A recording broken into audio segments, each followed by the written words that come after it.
All right, let's dive right in. Today, we're going to talk about something that hits all of us at some point, regret. That nagging feeling. But what if there's a different way to handle it? A simple but really powerful guide for navigating those tough moments when things just don't go our way. You know that feeling, right? When you get stuck on a thought, that one little phrase, if only. Man, it can be brutal. You just keep replaying it in your head. If only I'd said this, if only I'd done that. It's like being trapped in a loop. But what if there's an escape hatch? So let's get into it. The source we're looking at today calls that phrase, if only, exactly what it is, a trap. Seriously, not just a passing bad thought, but a genuine mental trap that we fall right into after a setback. Okay, so this is the heart of it, right here. The source gives this really direct piece of advice.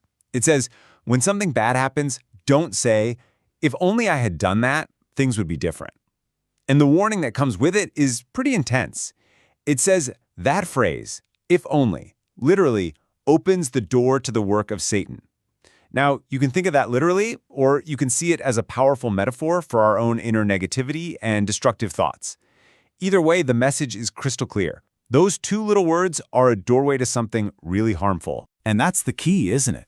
It's not just about feeling bad in general. The source pinpoints this specific phrase, if only, as the trigger. It's the key that unlocks a whole cycle of negative thinking, which honestly can end up hurting you way more than whatever happened in the first place. This is where our vulnerability really starts. So why is this phrase seen as so dangerous? Well, 'cause saying if only isn't just you wishing for a different past. According to this wisdom, it's you actively creating an opening for negativity to come and set up shop in your mind, right here in the present. And this is what happens when you fall in. The if-only trap isn't a single thought, it's a downward spiral. It kicks off with that simple phrase and leads straight to regret, a heavy heart. It just piles on. It weakens you. It lowers your defenses against what the source calls Satan's work, or what we might just call a flood of corrosive, unhelpful thoughts. Let's just break it down. When you're dwelling in if only, you're basically rolling out the welcome mat for negativity. You're manufacturing regret out of thin air, and man, that is a heavy thing to carry around. It just weighs on your heart, and over time, it chips away at your resolve to actually face the present and move forward. But hey, enough about the problem. This isn't just about what not to do.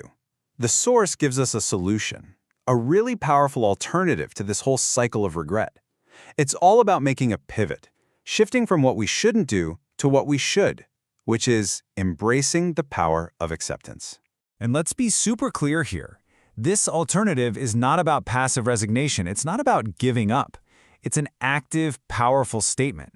It's a conscious choice to adopt a completely different internal monologue, one that's designed not to change the past, but to bring peace to your present.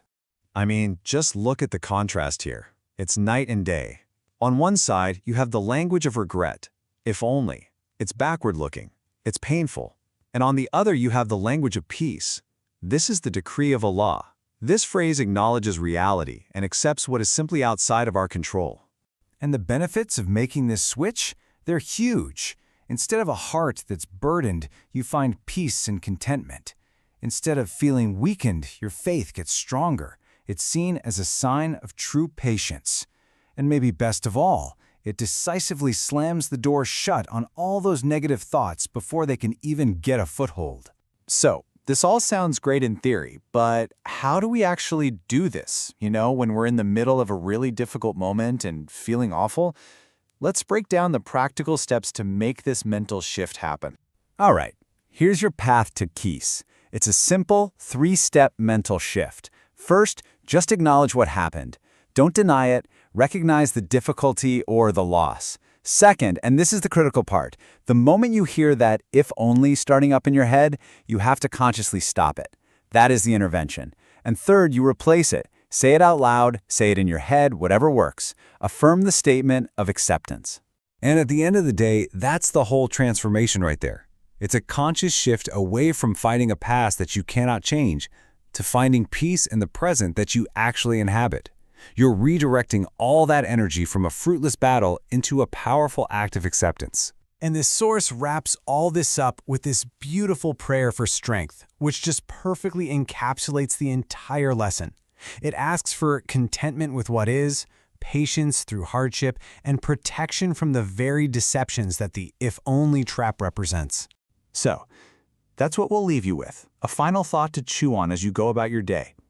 What if real power and peace don't actually come from wishing for a different history, but from mastering the art of reframing our present reality?